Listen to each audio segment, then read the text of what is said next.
નમસ્કાર, સમાચારો સાથે હું છું વિધિ। બુલેટિનની શરૂઆત કરીએ અમદાવાદના અગત્યના સમાચારથી। અમદાવાદની ખ્યાતિ હોસ્પિટલમાં બોગસ ઓપરેશન કાંડ મામલે વધુ વિગતો મળી રહી છે। હોસ્પિટલના માલિક કાર્તિક પટેલ અને ડિરેક્ટર રાજશ્રી કોઠારી પોલીસ પકડથી દૂર છે। ક્રાઇમ બ્રાન્ચે આરોપીઓની મિલકતોની માહિતી અંગે આઈટીને જાણકારી આપી છે। વીમા એજન્ટ અને પ્રધાનમંત્રી જન આરોગ્ય યોજનાના અધિકારીઓની પૂછપરછ પૂર્ણ થઈ છે। સીએના રિપોર્ટ બાદ હવે ક્રાઇમ બ્રાન્ચની કાર્યવાહી તેજ કરવામાં આવી છે। તમામ આરોપીઓની ભૂમિકાઓ પણ સ્પષ્ટ કરવામાં આવી છે। કાર્તિક પટેલની ધરપકડ બાદ હવે અનેક ખુલાસા થાય તેવી સંભાવના પણ છે। જો કે 1 મહિના બાદ પણ કાર્તિક અને રાજશ્રીને પોલીસ પકડી શકી નથી।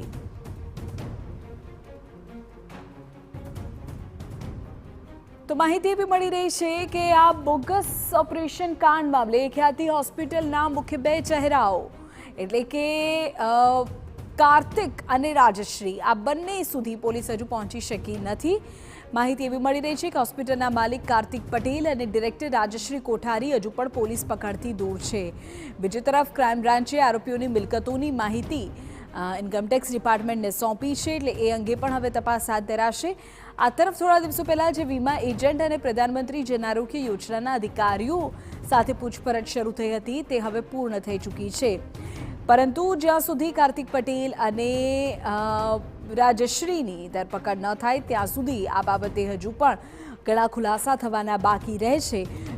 મહત્વપૂર્ણ બાબત એ છે કે ઘટનાને આટલા દિવસો વીતી ચૂક્યા છે, લગભગ 1 મહિના જેટલો સમય થઈ ગયો છે, પરંતુ હજુ પણ આ બંને મુખ્ય ચહેરાઓ સુધી પોલીસ પહોંચી શકી નથી। ખ્યાતિ હોસ્પિટલમાં બોગસ ઓપરેશને રાજ્ય આખામાં ખળભળાટ મચાવ્યો હતો। એવામાં માહિતી એવી મળી રહી છે કે હજુ પણ મુખ્ય 2 લોકો સુધી પોલીસ પહોંચી શકી નથી। ક્રાઇમ બ્રાન્ચે તેમની મિલકતો અંગેની માહિતી ચોક્કસપણે ઇન્કમટેક્સ ડિપાર્ટમેન્ટને સોંપી છે। વીમા એજન્ટ અને પ્રધાનમંત્રી જન આરોગ્ય યોજનાના અધિકારીઓની પૂછપરછ પણ પૂર્ણ કરી દેવાઈ છે। સીએના રિપોર્ટ બાદ ક્રાઇમ બ્રાન્ચની કાર્યવાહીને તેજ કરવામાં આવી છે।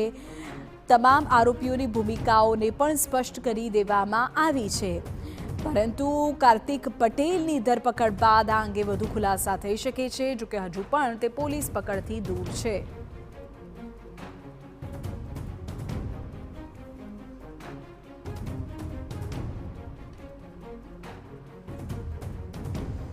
કાર્તિક પટેલ અને ડિરેક્ટર રાજશ્રી કોઠારી આ બંનેનો હજુ સુધી પત્તો લાગ્યો નથી। ઉલ્લેખનીય છે કે 1 મહિના જેટલો સમય જ્યારે આ આખા કાંડને વીતી ચૂક્યો હોય ત્યારે હજુ સુધી આ બંને પોલીસ પકડથી દૂર છે। આખરે ક્યાં નાસ્તા ફરી રહ્યા છે તે પણ એક સવાલ છે। શા માટે પોલીસ હજુ સુધી આ બંને સુધી પહોંચી શકી નથી એ પ્રશ્ન અત્યારે થઈ રહ્યો છે। આ તરફ અન્ય જે કાર્યવાહી છે તે ચોક્કસપણે અત્યારે આગળ વધી રહી છે। ક્રાઇમ બ્રાન્ચ દ્વારા તપાસને તેજ કરી દેવામાં આવી છે। અલગ અલગ એંગલ પર પૂછપરછો કરવામાં આવી રહી છે। વીમા એજન્ટ્સની પણ પૂછપરછ કરવામાં આવી। પ્રધાનમંત્રી જન આરોગ્ય યોજનાના અધિકારીઓ કે જો હોસ્પિટલ સાથે સંકળાયેલા હોય છે તેઓની પણ પૂછપરછ કરવામાં આવી છે અને અન્ય આરોપીઓની ભૂમિકાઓને પણ સ્પષ્ટ કરવામાં આવી છે, પરંતુ મુખ્ય 2 આરોપીઓ હજુ પોલીસ પકડથી દૂર છે।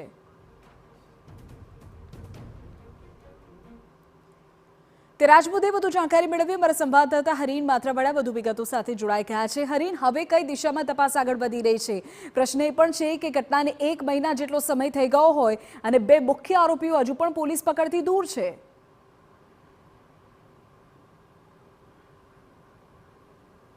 બિલકુલ, મુખ્ય આરોપી કાર્તિક પટેલ છે કે જે ખ્યાતિ ગ્રુપનો ફાઉન્ડર છે તે હજી પોલીસ પકડથી દૂર છે ને વિદેશમાં હોય તેવી પોલીસને પાકી માહિતી છે ને તેના વિરુદ્ધ લુકઆઉટ નોટિસ પણ જાહેર કરી દેવામાં આવી છે। આ ઉપરાંત વાત કરવામાં આવે તો રાજશ્રી કોઠારી છે તે પણ હજી પોલીસ પકડથી દૂર છે। બીજી વાર વાત કરવામાં આવે તો જે રીતે અત્યાર સુધી જે આરોપીઓ પકડાયા છે તેને સાથે રાખી અને તેમની ઓફિસ એટલે કે ખ્યાતિ હોસ્પિટલમાં જે તેમની ચેમ્બરો આવેલી છે તમામ આરોપીઓ છે તેમની ચેમ્બરમાં સર્ચ ઓપરેશન કર્યું હતું। સાથે સીએને પણ રાખવામાં આવ્યા હતા અને જરૂરી દસ્તાવેજો છે તે કબજે કર્યા હતા, ડિજિટલ પુરાવો પણ કબજે કર્યા હતા।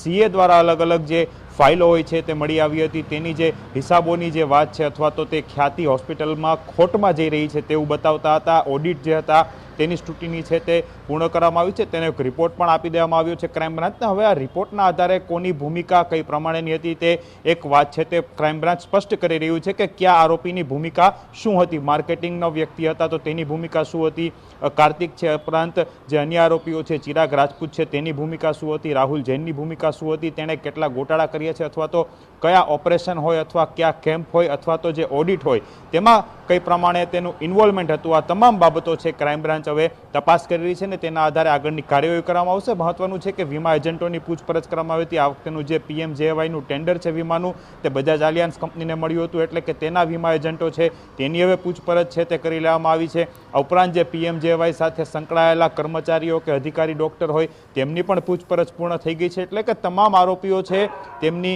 તેમની ભૂમિકાઓ છે તે સ્પષ્ટ થઈ ચૂકી છે. હવે રાજશ્રી કોઠારીની ધરપકડ બાકી છે. ઉપરાંત જે આઈટીને તમામ વિગતો મોકલવાની હતી તેનું પણ લિસ્ટ તૈયાર થઈ ચૂક્યું છે અને તે આઈટીને આપી દેવામાં આવ્યું છે. તમામ જે આરોપીઓ છે તેની મિલકતો છે તેને અંગે પણ તમામ કાર્યવાહી છે તે પૂર્ણ થઈ ગઈ છે. એટલે કે હવે જે રીતના ક્રાઇમ બ્રાન્ચ દ્વારા તપાસ કરવામાં આવી રહી હતી, 1 મહિનો ખ્યાતિકાંડને થઈ ચૂક્યો છે. આ 1 મહિનાની અંદર જો કે હજી 2 આરોપી પોલીસ પકડથી દૂર છે તે સૌથી મહત્વની વાત છે. ક્રાઇમ બ્રાન્ચ દ્વારા અલગ અલગ ટીમો પણ બનાવવામાં આવી છે અને તે રાજશ્રી કોઠારી છે તેની જે શોધખોળ છે તે શરૂ કરી છે. પરંતુ એક સાથે જે 5 આરોપીઓ પકડાયા હતા તે ખૂબ મહત્વની વાત હતી અને તેમને સાથી રાખીને જે ખ્યાતિ હોસ્પિટલમાં ચાલતા જે બોગસ ઓપરેશનનો હતો તેને લઈ અને જે અલગ અલગ કેમ્પો કરવામાં આવ્યા હતા, સરપંચ અને અન્ય ડોક્ટરો છે તેમને લોભ લાલચ આપવામાં આવતી હતી. PMJAYના અધિકારીઓ છે તેમને પણ સાઠગાંઠ હોવાનું પણ વાત છે સામે આવી રહી છે. એટલે તમામ જે હવે ભૂમિકાઓ છે એક રીતે સ્પષ્ટ થઈ ચૂકી છે અને તે ભૂમિકાઓના આધારે તેમના અલગ અલગ રોલ ક્રાઇમ બ્રાન્ચ દ્વારા નક્કી કરવામાં આવી રહ્યા છે. જી ઓકે રીના, આગળ પણ આપની પાસેથી અપડેટ મેળવીએ છીએ. મહત્વપૂર્ણ બાબત એ છે કે 2 મુખ્ય આરોપી 1 મહિના બાદ પણ પોલીસ પકડથી દૂર છે.